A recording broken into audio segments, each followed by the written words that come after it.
Let's begin today's session with a quick review of what we learned yesterday. Yesterday we learned all about elements, that an element is a pure substance made of only one type of atom. A key word for me would be the word pure, because an element is only made out of one kind of thing. Elements cannot be broken down into simpler substances by a chemical change. They are the smallest unit of matter that we know. They are represented by chemical symbols, and all of those symbols can be found on the periodic table of elements. It lists both the symbol and the name of the element in an organized fashion. Some examples of element symbols would be a capital O for oxygen, a capital H for hydrogen, and in some cases we have two letters to represent an element, like neon. The first letter is a capital N, and the next letter is a lowercase e. There are some rules for writing these symbols, is that all chemists around the world use the same symbols to represent the same elements. The first rule for writing a symbol is to print all your symbols. The second is that the first letter of the symbol is always, always, always capital.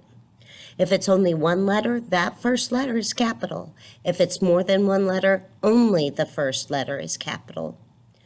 If there are two letters in that symbol, then the first again is always capital and the second is always lowercase, as in our example for neon and helium. The first letter is capital, the second letter is lowercase.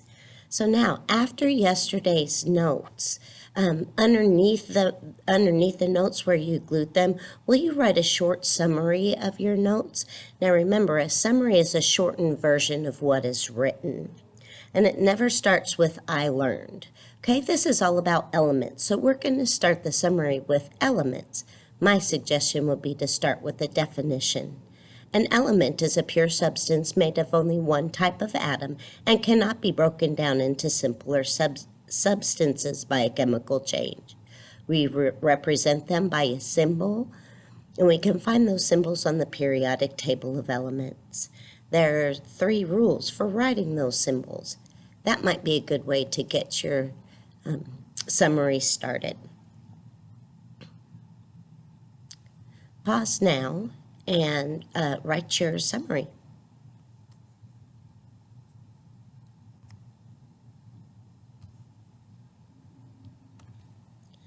Let's go on to compounds. Now, a compound is made out of 2 or more elements, and they are saying it's a pure substance because these 2 or more elements, you will always find them in the same ratio. So, water, you will always find 1 oxygen and 2 hydrogen. You won't find water any other way, and that's why they're saying it's pure. Just this is water, nothing else. This would be salt, nothing else. Always 1 sodium to 1 chlorine, okay?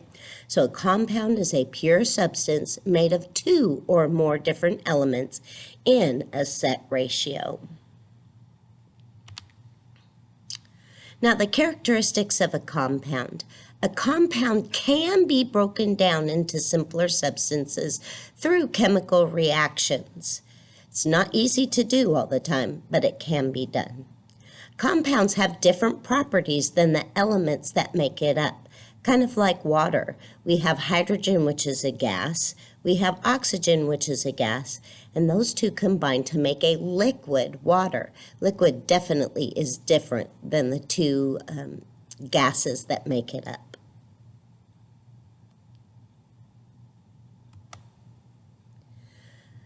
Compounds are represented by chemical formulas. Some examples are H2O, water. It tells us what the elements are that make up that substance and how many we need of each one. Oops, sorry. Okay. Another chemical formula will be CO2, which stands for carbon dioxide. So it tells us that carbon dioxide is made out of the elements carbon and oxygen, and you will always find 2 oxygens attached to that carbon. Sodium chloride, which we know is salt, is 1 atom of sodium and 1 atom of chlorine. And then sodium bicarbonate, which we know is baking soda, has 1, 2, 3, 4 elements, 4 capital letters, 4 elements. So capital N, lowercase a go together. So that's sodium. The capital H is hydrogen.